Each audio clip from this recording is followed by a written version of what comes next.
Mummy पानी पीना है, मेरे 9 साल के बेटे उत्सव ने धीरे से मुझे जगाते हुए कहा। गहरी नींद में थी, फिर भी उठ बैठी माँ जो थी। उत्सव ने पानी पिया और मोबाइल में गेम खेलने लगा। मेरी आंखों से रूंधकर नींद भी शायद खेलने चली गई। रात के सफर में गाड़ी की धड़क धड़क की आवाज अलग ही चीत्कार करती है।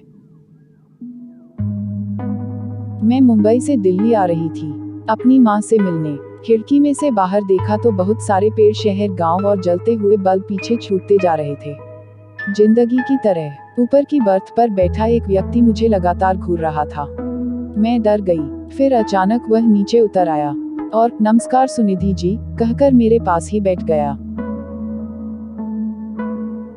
अरे दिलीप, मैंने आश्चर्य से पूछा। जी मैम, उसने मुस्कुराते हुए कहा। क्या कर रहे हो आजकल? मैंने बात को आगे बढ़ाते हुए कहा।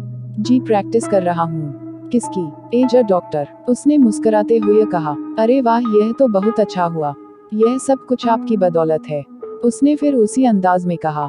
अगर आप मुझे नहीं समझाती तो मैं न जाने क्या कर बैठता।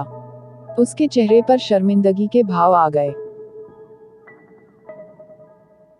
अरे नहीं, हम एक ही स्कूल में पढ़ा रहे थे, तो यह तो हमारा कर्तव्य बनता है, एक दूसरे को नेक सलाह और मार्गदर्शन करना। मैंने बहुत बदतमीजियां की आपके साथ, फिर भी आपने मुझे समझाया ही, उसने भावुक होते हुए कहा। अरे कोई नहीं, छोड़ो, शादी हो गई। हाँ निकेतन, नीचे आओ, उसने आवाज दी तो एक बेहद खूबसूरत सी लड़की उतरकर नीचे आई और उसने हाथ जोड़कर मुझे नमस्कार किया। हम तीनों बहुत देर तक बातें करते रहे, हंसते रहे। निकेतन ने बताया कि अक्सर दिलीप मेरे बारे में उसको बताता था। जयपुर आते ही वह दोनों मुझसे फिर मिलने का वायदा कर उतर गए, मगर अब नींद मेरी आंखों से कोसों दूर जा चुकी थी। यह उस समय की बात थी जब अपनी पढ़ाई पूरी करने के बाद मैंने एक स्कूल में पढ़ाना शुरू किया था। उसमें दिलीप भी पढ़ाता था।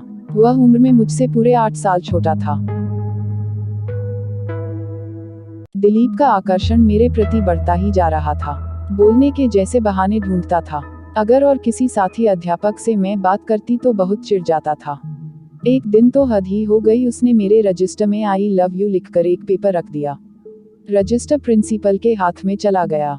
उन्होंने मुझे बुलाया और सब कुछ बताया।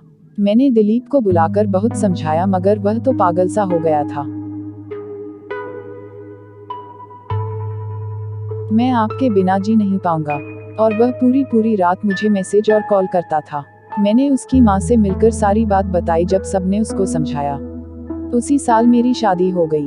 मैं दिल्ली से मुंबई आ गई। उसकी मम्मी ने बताया कि मेरी शादी वाले दिन वह बहुत रोया था।